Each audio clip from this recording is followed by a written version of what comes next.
In the name of the one and only, we are beginning another session of the Indigo Firmament. In the previous one, we had discussion around the concept of the perception of Islam throughout history.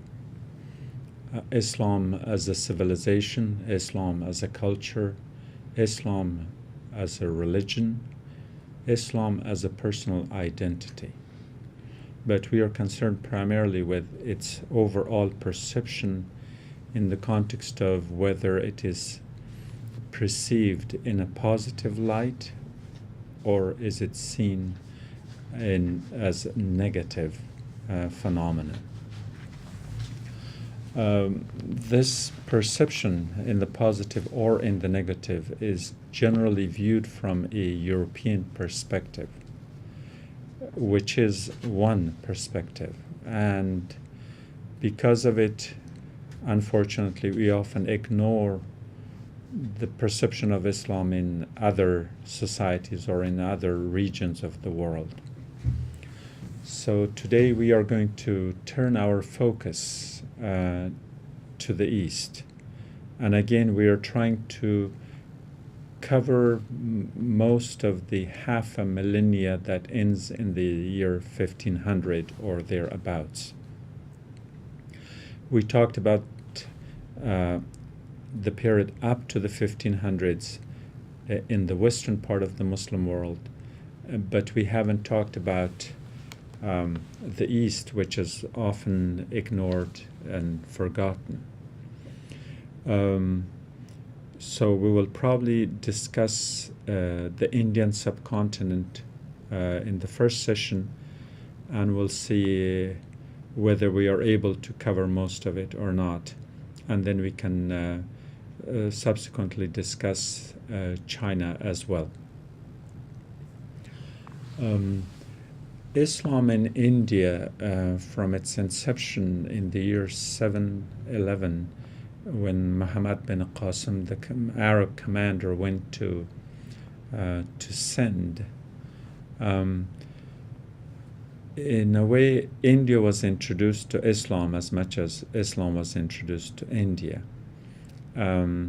This encounter was more cultural, and it was enlightening for both sides, that in spite of the fact that India, the Indian subcontinent and the Arabian Peninsula are kind of appendices, if you visualize it in terms of their geographic layout, they are appendices to the Asian continent, and they are pretty close to each other. But perhaps the Arabian Sea and the Persian Gulf had remained kind of the barrier for these two cultures not to have any, or not to have much connection. So that first incursion into the Indian subcontinent by the Muslims was, for lack of a better term, an introductory one. They learned enough about each other, and the interesting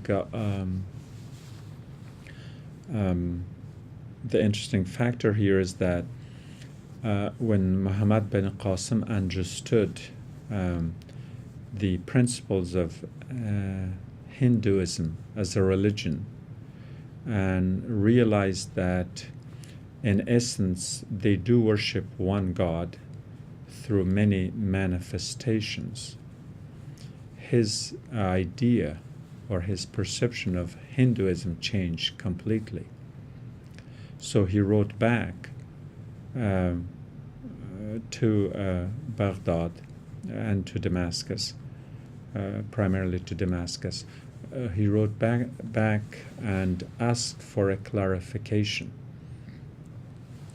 that if the Quran is accepting the notion of monotheism, in other words, the absolute oneness of the divine, and that those who adhere to this principle have to be understood as Ahlul Kitab, the people of the earlier revelations. And I must clarify that here, Kitab does not refer to a book or a written scripture, but rather to the message that binds a certain community within the concept of unicity, oneness, totality of the divine being, comprehensively one and only one. This is the concept of the absolute monotheism. However, the term Ahlul Kitab was misunderstood and misinterpreted, that the word Kitab was translated as a book, and therefore the people of the book were perceived to be Jews and Christians, whereas the Quran mentions the Sabi'in as well. And if we look at the religious evolution, the evolution of monotheism in the general regional context, you cannot exclude Zoroastrianism from this either. So this was the extent of it, of what was considered the realm within. When Muslims went to India and found out that Hinduism too, in that sense, is monotheistic, that in the totality they believe in one single God, however its manifestations are many.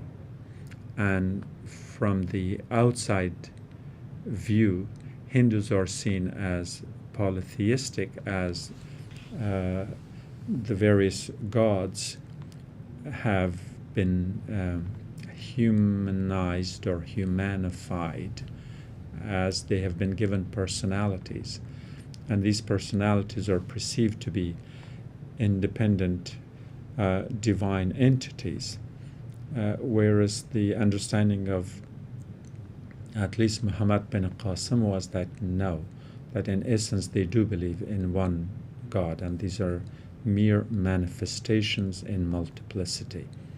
So he asked the government in Damascus whether the concept of Ahlul Kitab should be extended to the Hindus as well. And the response came in the affirmative. And therefore, from the beginning, Hindus were perceived to be monotheistic. But of course, this did not remain so for the rest of the, what we can call, for lack of a better term, the encounter between Muslims and Hindus in the Indian subcontinent. And soon we had, well, there must have been some small minority communities of Muslims in India. India remained largely a Hindu, Jainist, Buddhist domain, geographically speaking. Then came the invasions from the north. And as we have talked about this in some of the earlier programs that may or may not have been in English, that the pattern of invasion from the north is kind of a counterclock movement, which can be seen as from an imaginary 0 point, from a center that would be perhaps in the northern Himalayas, so that the people of Asia moved west, and by Asia I mean Mongolia and its vicinity, that they moved west and then they moved south, and then further they moved southeast. So in that sweep of, again, if you can imagine the hand of a clock, that turns backwards. It moves from Mongolia to Central Asia to Afghanistan, Pakistan, and then subsequently into India. This was the migration pattern, sometimes the result of climatic changes, sometimes the result of invasions and plunder of resources, as northern Asia was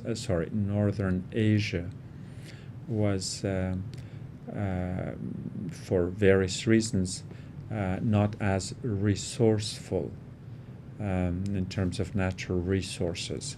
So the people had to migrate. They had to, at times, come in contact with other societies and who would have laid claim to their own natural resources, and the result would have been then wars and invasions and encounters and all that.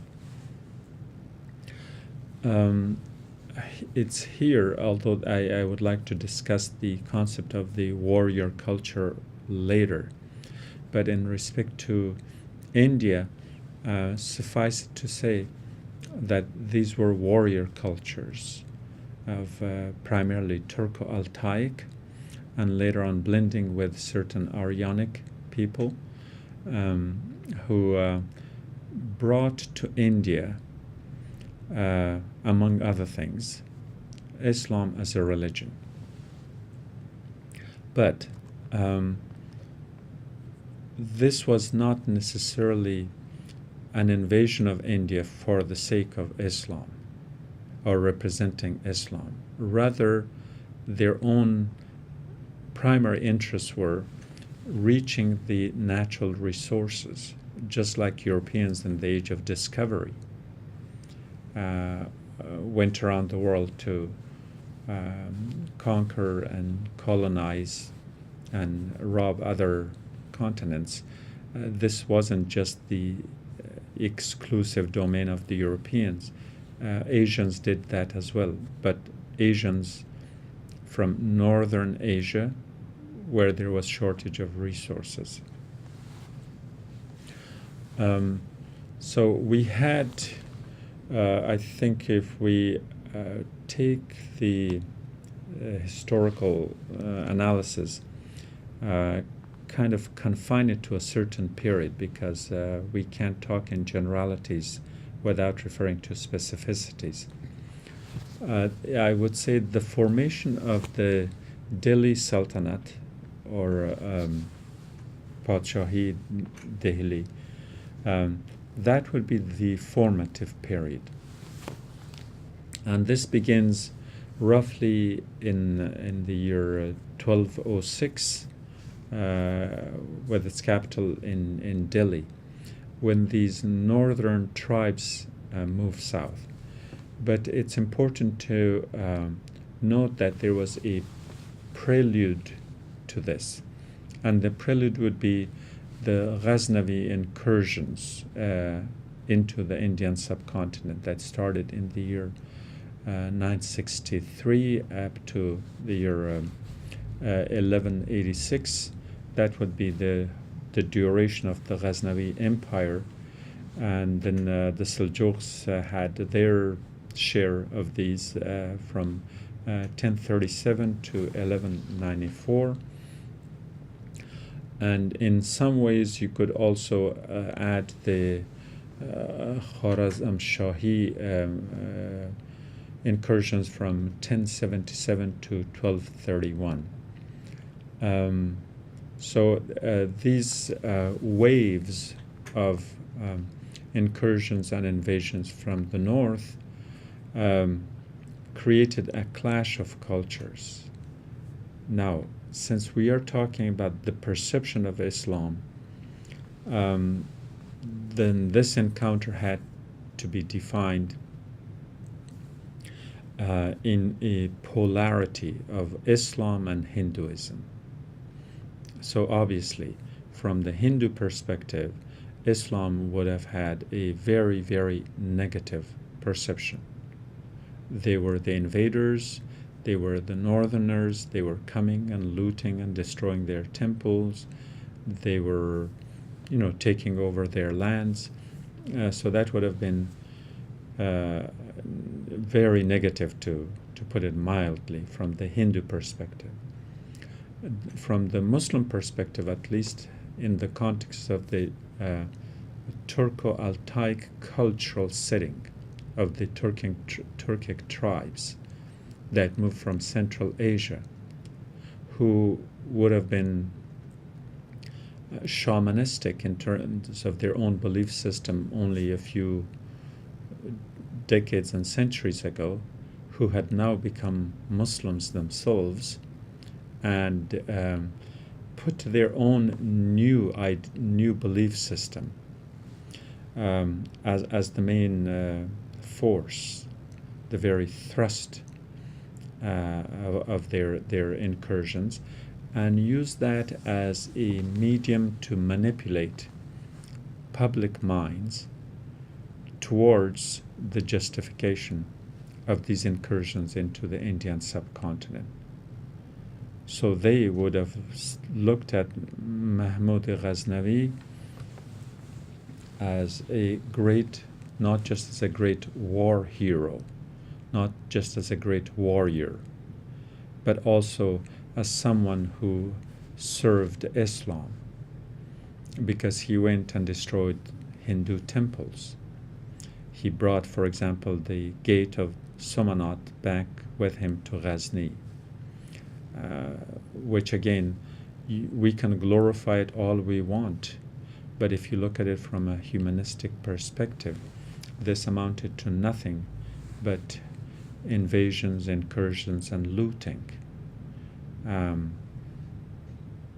Perhaps the only reason that many Muslims, especially in Afghanistan and Central Asia, who do not see it that way is because the public perception, the mindset, was manipulated in the name of religion. Now imagine if the situation had been the other way around. If the Hindus had come and destroyed the Muslim mosques in Afghanistan and what is today Pakistan, if they had taken the gates of the mosques and taken them back with them to India, then that same argument could not be made and could not have been made.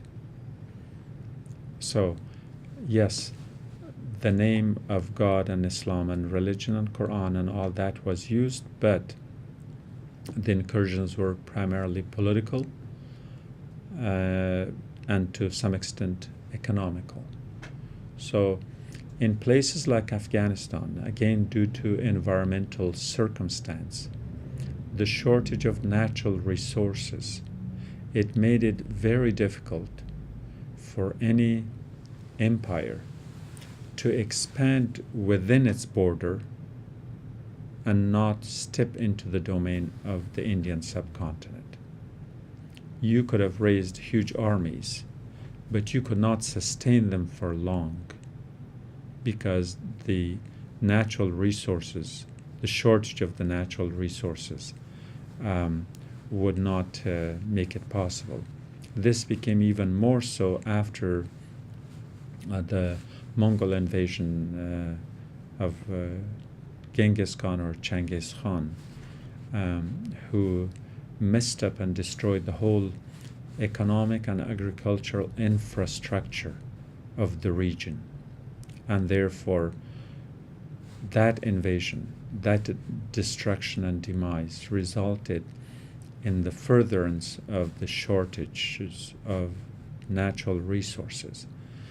And resuscitating that would have been difficult.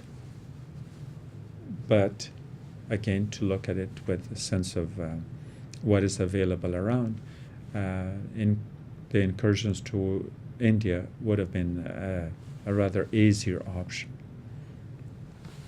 So we have the Ghaznavids that went to India, and that those clashes. I think Mahmud went to India about 17 times. There were 17 incursions that occurred between the 33 years of his rule in Ghazni. One other factor that is relevant here is the fact that the majority of the soldiers of the Ghaznavid Empire were primarily not Turkic, but Aryanic, and primarily the Pashtuns. And the Pashtuns who lived in the central highlands of Afghanistan, I'm talking in times of peace, and the central part of Afghanistan, what is Hazarajat and Ghurian, which was later Arabized into Ghurat and all that. This region was again had scarce resources. So the Pashtuns of central Afghanistan, out of that environmental necessity, had to go to have seasonal migration to India. So these Pashtuns would be going from Hazarajat to, say, the vicinities of Delhi, and they would spend summers in one area and winters in another. In other words, central Afghanistan was not only suffering from scarce natural resources, but also the season was very short. They had long winters, during which time you couldn't really do much in terms of agriculture. So if they couldn't raise crops, grow crops, then they had to raise animals, because animals can move with seasons, whereas crops remain there. So because of that, in winters they went south to India, northern India, and in the summer they went back to what is central Afghanistan today. Now, the relevance of that to the argument we have is that a large number of the Pashtuns were part of the armed forces of Mahmud of Ghazni. And his concern was that at times he wasn't sure that these large groups of Pashtuns that did their seasonal migration to India, and while they were in Ghazni or in what is modern Afghanistan, they would have pledged their loyalty to the Ghaznavid government. But he was concerned that if they go south to India, that there was a possibility of either a resurrection because they had large numbers, or that they could come back from India with their own leader, political leadership and all that, and declare themselves independent and therefore pose a threat to the Ghaznavi government in Ghazni, of course. So for this reason, he sometimes used this migratory pattern, which was, like I said, a seasonal thing. So when Mahmud was uncertain, he wanted to accompany these Pashtuns south to India. And this way he could observe them close up and watch them and supervise them and make sure that there wasn't any disloyalty developing against the Ghaznavids. And so when we are talking about the 17 incursions into India, this is the political side of it, which is often forgotten and neglected. Like I said, so seasonal migration had something to do with it. Shortage of natural resources was another factor. And of course, quote unquote, the spreading of Islam as a mission of the Ghaznavids, which could cover the other two reasons and which could enable and help them manipulate the mindset of the large masses and these would have been Pashtuns as well as non-Pashtuns and other regional forces of the tribal society that existed at the turn of the millennia. So we start with the Ghaznavids, and that would have really intensified the tension between the Hindus and the Muslims. And the perception of Islam would very certainly have been very, very negative, and there would have been plenty of antagonism, plenty of resentment, and all that. However, in the course of the time subsequent to the Ghaznavi period, we have the Ghurids who kind of step into the vacuum. The Ghaznavids are just like the regular migration pattern that was moving in that counterclock form. The Ghaznavid were pushed out of Ghazni. They moved their capital to Lahore, which is in modern Pakistan. And the Ghurids took over Ghazni, and then subsequently they went and pushed the Ghaznavids even further south. And the Ghurids then took over most of northern India. In this pattern of political convenience for the Ghaznavids, natural migration patterns of the majority of the people who formed the backbone of their armies, and the regular seasonal migration of the majority of this majority that were Pashtuns that oscillated between central Afghanistan and northern India every year, all contributed to that first period.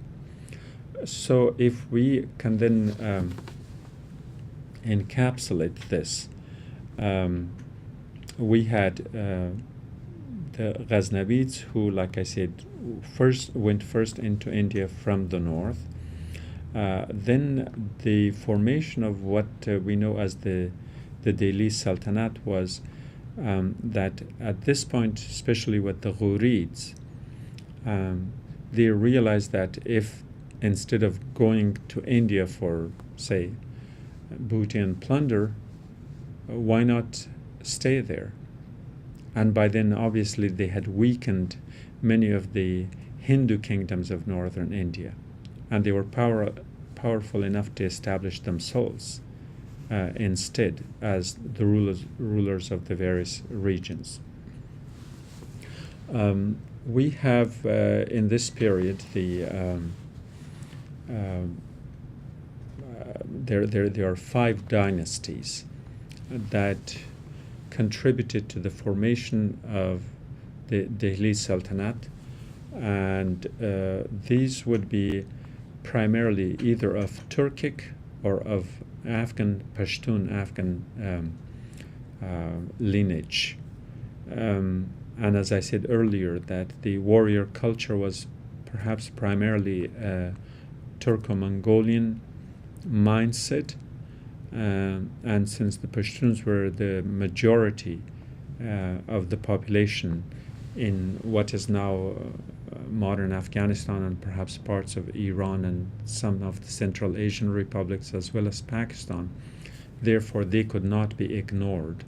So they were incorporated, coerced, invited, whatever term that might be applicable here. And also the Pashtuns would also, with such a large number, of necessity had to resist too, to resist the Turco-Mongolian invasions from the north, and then would have subsequently been kind of brought into the fold. So the 5 dynasties in Delhi, and of course we are leaving Afghanistan for now, we will get to that discussion later. So the 5 dynasties of the Delhi Sultanate were primarily a mixture of Pashtun and Turkic dynasties. To give you a map and that's a historical timeline map. We are moving now from 1206 all the way to the 1500, which is 1526. This is the period of the Delhi Sultanate. Now, notice that it's during this period that the Mongols under Genghis Khan, Genghis Khan, invade Central Asia and Afghanistan and the whole region. Now,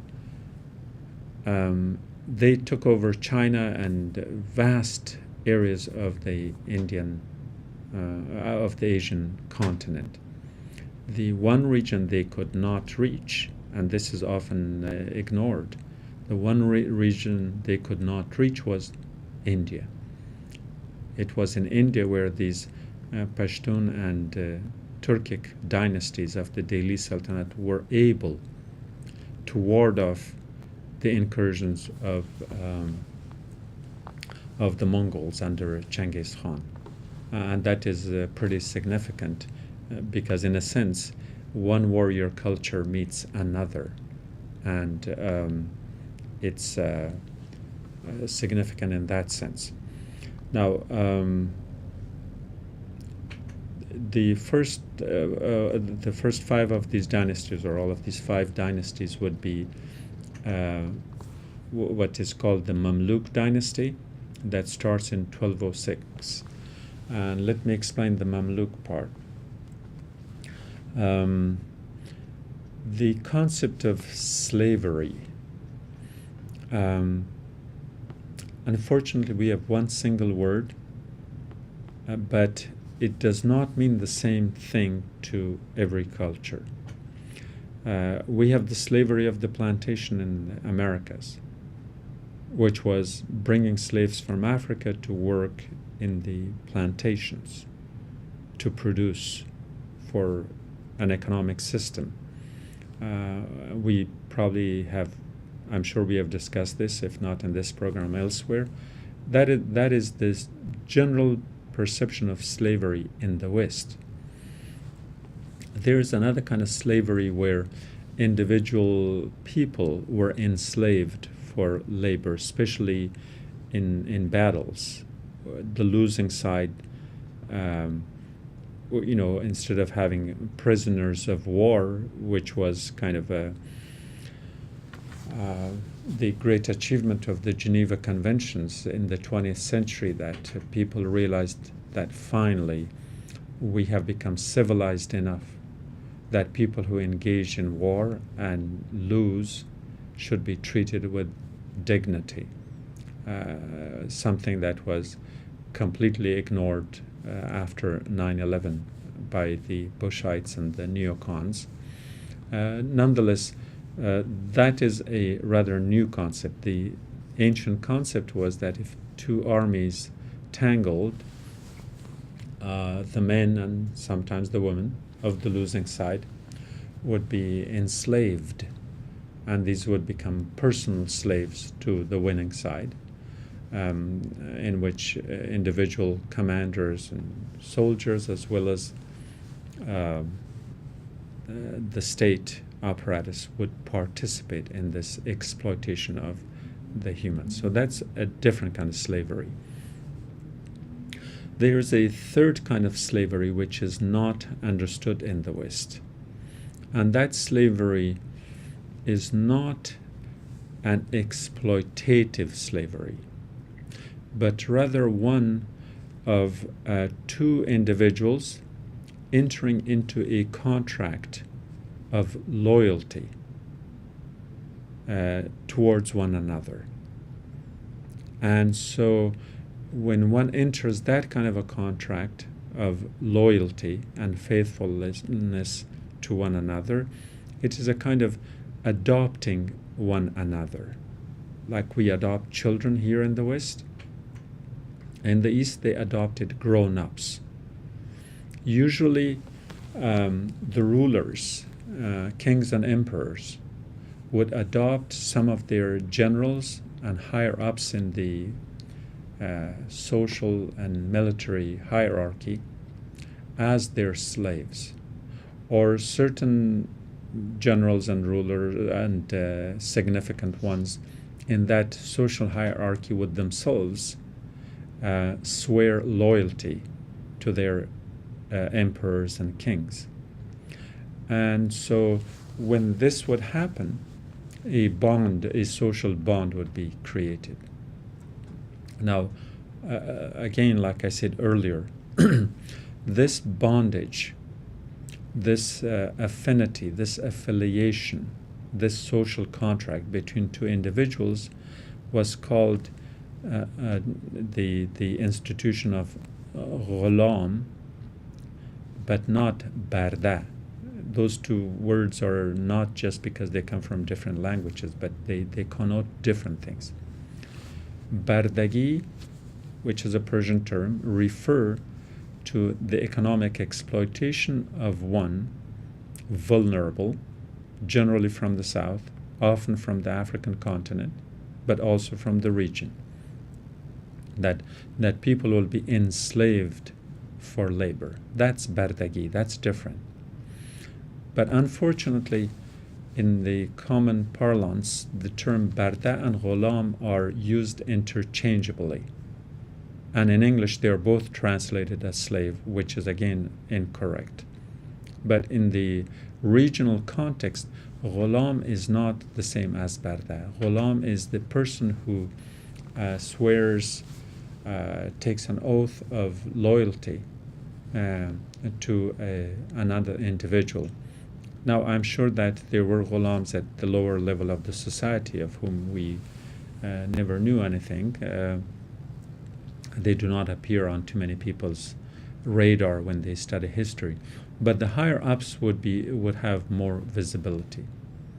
And it's in this context that to take, for example, during the reign of the Samanids of Balkh, when there are certain courageous, skillful warriors of Turkic origin that came into the Samanid realm of influence, since they were not Aryan, they were not of, say, the royal family or the ruling class, then they had to be somehow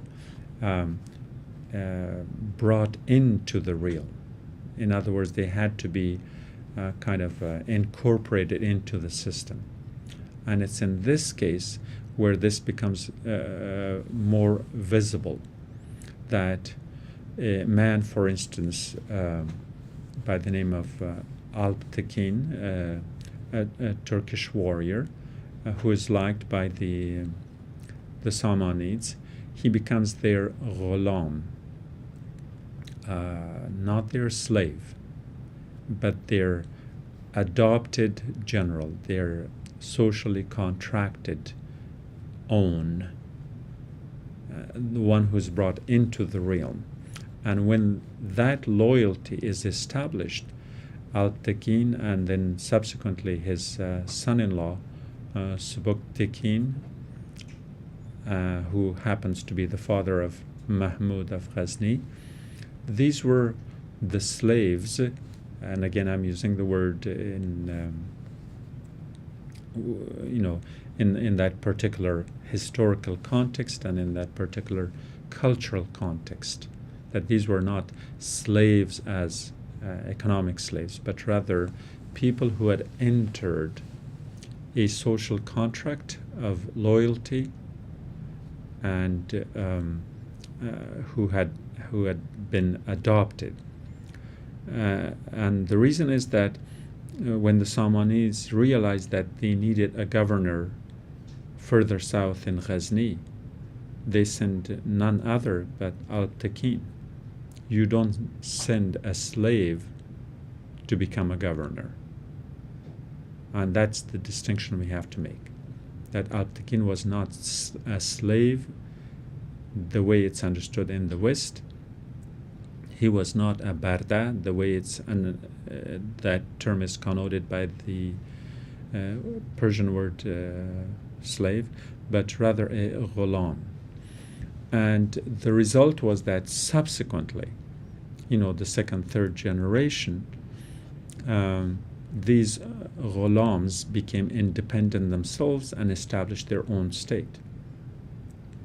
So the early Ghaznavids would have been, again, we call them Ghaznavi with the assumption that they were people from Ghazni, but they were not. These were Turkic generals who came from Central Asia in the service of the Samanids, who appointed them as governors of Ghazni, who later on declared their own independent state. At the same time, we had this similar development that occurred in other parts of the world. Among them, in India, where we have the period of what is known as the Ghulam Shahi, and that term by itself seems paradoxical. Ghulam is, again, a loose translation, loosely translated as slave. Shah would be translated as a king. The kings, the slave kings of India, which is not only ridiculous and paradoxical, but it's because the words are not translated correctly. The Arabic term for that would be Mamluk, owned, and here again we are talking about the ownership of loyalty, not the ownership of the human soul and the human body for enslavement, for economic exploitation. So we have the Ghulam Shahi of India, we have the Mamluks of India, we have the Mamluks of Egypt. So pretty much throughout the entire Muslim lands, or Muslim, it may not have been Muslim majorities at that time, but in what is known today as the Muslim lands, there was the spirit where they had these quote-unquote slave kings. And so among these slave kings were also the, like I said, the Ghaznavid had risen to their own they've become the pivotal in the formation of their own government, so they didn't consider themselves slaves or ghulams anymore. In fact, they became more a competition for the Samanids up north in Balkh. We have then the Mamluk dynasty. We have the Khilji dynasty, or the Gharzi dynasty. We have the Tughlaq dynasty, and then we have the later dynasties that subsequently added the Sayyids, and after the Sayyids we had the Lodis, and then we had the Suris. So like I said, most of these, to explain them in terms of their ethnic makeup, would have been either Turkic or Aryans, Afghans, or Pashtuns. And as we have discussed in some of our earlier conversations, that there was a kind of an honored code of dividing responsibilities that Asia, and here we mean Western Asia, was there was a kind of a division of labor and responsibility, that the rulership primarily, after the early Arab invasion, of course, the rulership was primarily the domain of the Pashtuns and the Turks.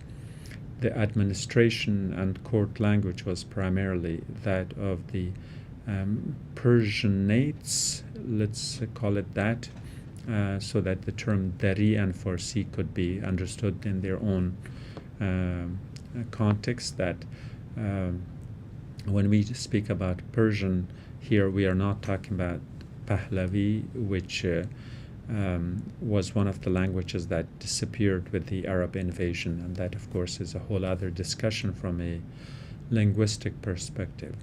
But that the new court language that is understood to be that was called Dari, and for lack of a better term, it was popularized by the Arabs as Persian, and so we often refer to it as Farsi Dari.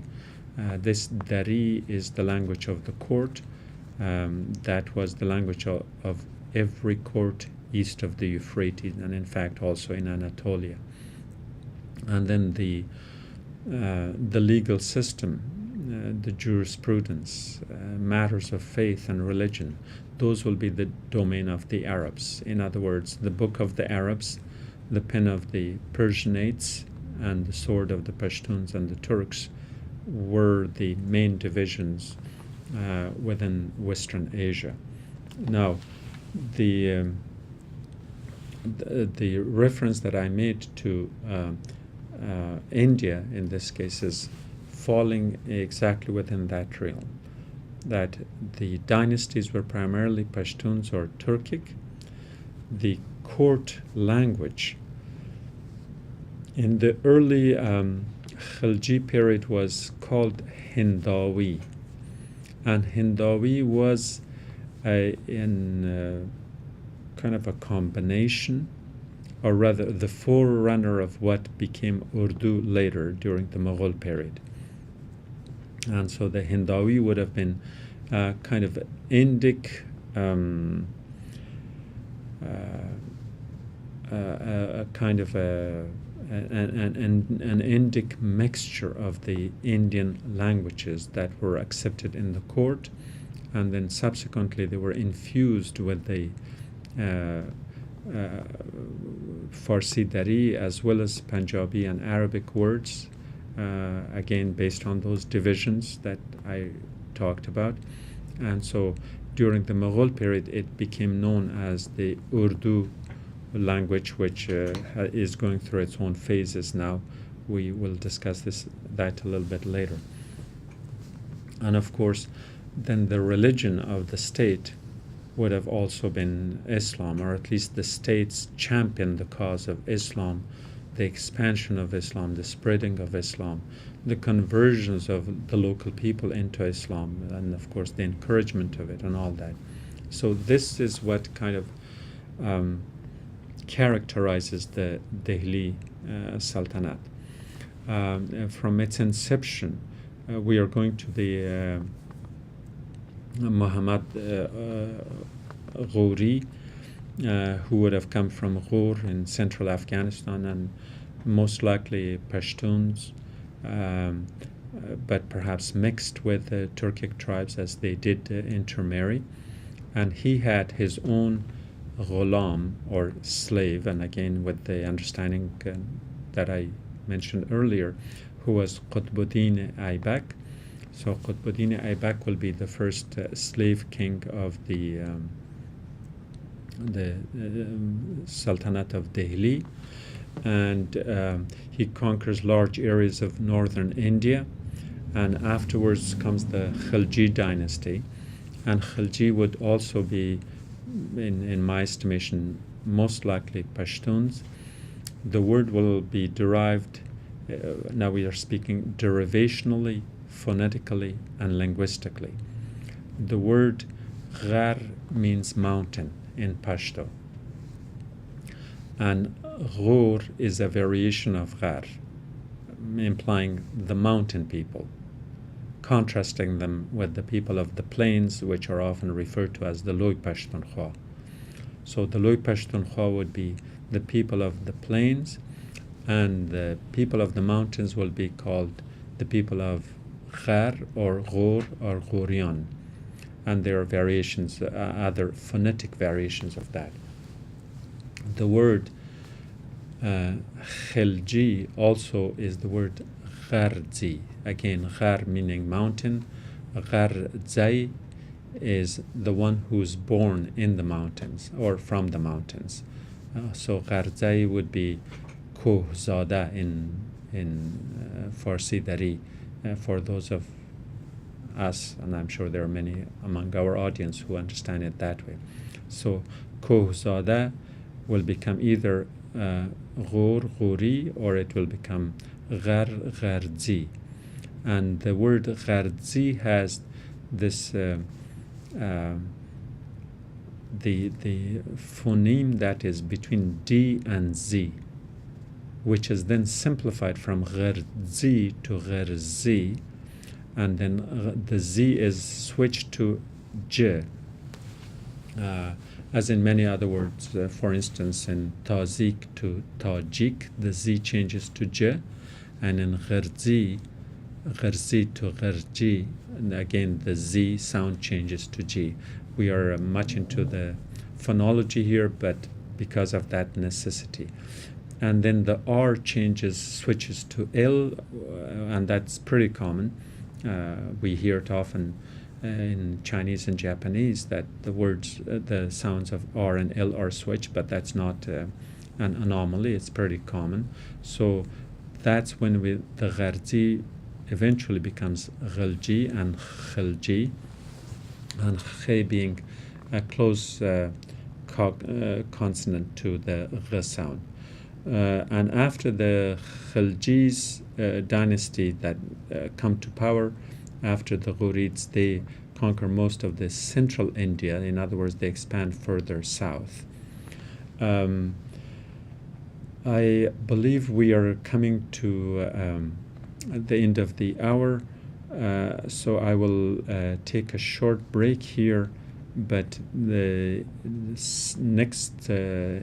the next session, we are going to continue this discussion into the perception of Islam in the world, and with the concentration on India, and in the period before the 1500s. We started with the Sultanate of Delhi, and we will continue from that point on after this break, or rather in the next session of the Indigo Firmament. For now, we bid you farewell.